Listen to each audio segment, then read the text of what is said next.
কেমন আছেন আমার বন্ধুরা? সবাই ভালো আছেন তো? সবাই ভালো থাকুন এই কামনা করে আজকে রান্নাটা শুরু করব। চলুন যাই রান্নাঘরে যাই, রান্নাটা শুরু করে দিই। লাউ বুঝছেন বন্ধুরা, লাউটা অনেকটা বেশি হয়ে গেছে, তাই ওইটার কি করলাম, কেটে বসিয়ে দিলাম আর কি কড়াইতে, এটা সিদ্ধ হয়ে যাক তারপরে দেখাচ্ছি। এই তো বন্ধুরা, লাউটা সিদ্ধ করা হয়ে গেছে। এবার লাউটাকে ঠান্ডা করব, ঠান্ডা করে ব্লেন্ড করে নেব। এখানে বন্ধুরা নারকেলটা নিয়ে নিলাম, নারকেলের সাথে শস্যটা নিয়ে নিলাম, শস্যটা ধুয়ে রেখেছি। এবার কড়াইতে একটু তেল দিয়ে এগুলোকে টেলে নেব। তারও আগে বন্ধুরা ডালের ফোড়নটা দিয়েছি, বুঝছেন? তাহলে একসাথে দুইটা কাজ হয়ে যাবে আর কি, ডালটা হয়ে গেল। ওই তো বন্ধুরা আমার ডালের ফোড়ন যথারীতি ওই যে আর কি মেথি আর কালো জিরা ফোড়নটা দিলে।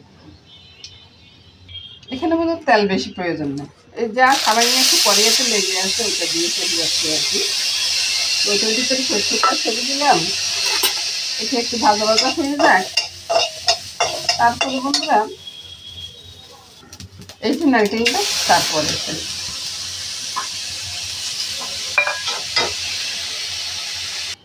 আর এটার সাথে একটু জিরেও দিয়ে দিচ্ছি। তারপরে এগুলোকে বেটে নিয়ে আসি বন্ধুরা, তারপরে দেখাচ্ছি। লাউগুলোকে ব্লেন্ডারের জারে ঢুকিয়ে তারপরে আমি এটাকে পেস্ট বানিয়ে নেব আর কি। দেখতে থাকুন বন্ধুরা। এই তো বন্ধুরা লাউটা পেস্ট করে নিয়ে আসলাম, আর নারকেল শস্য জিরা এগুলোকে শিলপাটায় বেটে নিলাম। তো বন্ধুরা এবার কড়াইটা বসাই দিই। এ ফাঁকে কিন্তু ডালটাও হয়ে গেছে বন্ধুরা। ডালটা নামানোর পর আপনাদেরকে দেখাই দিব আর কি ডালের কালারটা কত সুন্দর হয়।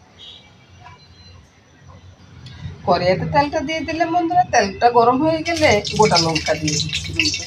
আর বন্ধুরা এই যে লাউটা শক্ত হয়ে গেছে, কেউ কেউ আছে যে ফেলে দেন, ফেলে না দিয়ে এরকম একটা ভর্তা করে দিবেন, মানুষ খুব সুস্বাদু মনে করে খাবে বন্ধুরা। আপনি চাইবে না? আর দেখুন না ওই যে ইয়েতে যে জল থাকে না, তাহলে কী অবস্থা। মরিচগুলো কিন্তু আমি তুলে নিচ্ছি বন্ধুরা, ওই যে ইয়েটা ধুয়ে দিয়েছি তো, তাই এই অবস্থা। একটা মরিচ রেখে দিচ্ছি, আপনারা কি জানেন না, আমাদের নোয়াখালীর বাসাতে মরিচ, তারপরে ওই জিরাটা ফোড়ন দিলাম আর কি, তেজপাতা জিরা ফোড়ন দিলাম। কথায় কথায় সব কিছু ভুলে যাচ্ছি বন্ধুরা, মনে করে দিবেন তো বন্ধুরা।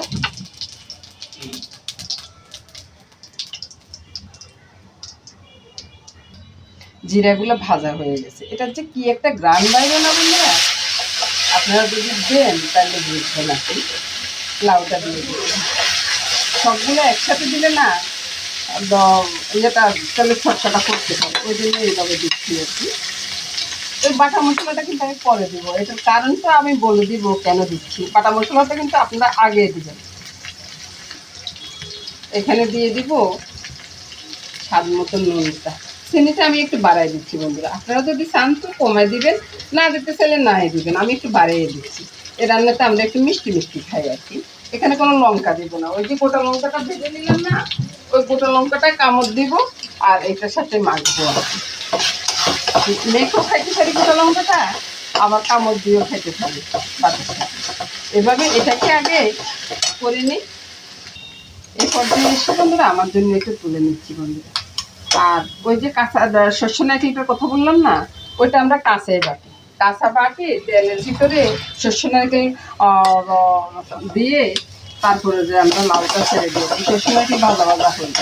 আর আজকে দিলাম কি শস্য নারকেলটা আগে ভেজে নিলাম, ভেজে নিয়ে তারপরে যে এটার সাথে মিশাচ্ছি, ওই যে আমার অ্যালার্জির কারণে। এই তো বন্ধুরা রান্নাটা হয়ে গেছে বন্ধুরা, এই যে উল্টে পাল্টে নিতে পারতেছি, এটা বোঝা যাচ্ছে যে রান্নাটা হয়ে গেছে বন্ধুরা। আমি বারবার বলতেছি বন্ধুরা আপনারা একদিন করে খাবেন, খেলে কিন্তু অসাধারণ লাগে বন্ধুরা। আর হয়তো একটু ওই যে জলটা টানাইতে একটু দেরি হয় আর কি, এতে করে কিন্তু আপনি খাওয়ার স্বাদটা বলবেন না কিন্তু। এই তো বন্ধুরা রান্নাটা হয়ে গেছে, এবার রান্নাটা নামিয়ে নিলাম বন্ধুরা। দেখুন না বন্ধুরা কত সুন্দর হয়েছে না। একবার একবার করে খাবেন বন্ধুরা, আমি বারবারও বলতেছি একবার করে খাবেন। আজকে এই পর্যন্ত বন্ধুরা, সবাই ভালো থাকুন, সুস্থ থাকুন, সুন্দর থাকুন বন্ধুরা, এই কামনা করে আজকের মতো এখানে শেষ দিব। আর কি কি রান্না হয়েছে বন্ধুরা আজকে একটু দেখিয়ে দিব আর কি, লাস্টে দিয়ে আর পাঁচটা দিয়ে একসময় দেখিয়ে দেবো। বন্ধুরা আজকে রান্না হয়েছে এগুলো: লাউ ভর্তা, কোরাল মাছ, ধনিয়া পাতা আর কাঁচা লঙ্কা বাটা দিয়ে, জিরা বাটা দিয়ে, আর ডাল। এ দিয়ে আজকে খুব সুন্দর খাওয়া হয়ে যাবে বন্ধুরা। তো রান্নাটা কেমন করলাম সেটা একবার দেখে আসুন বন্ধুরা। তবে আমি সব রান্না দেখাবো না, শুধু লাউ ভর্তাটাই দেখাবো।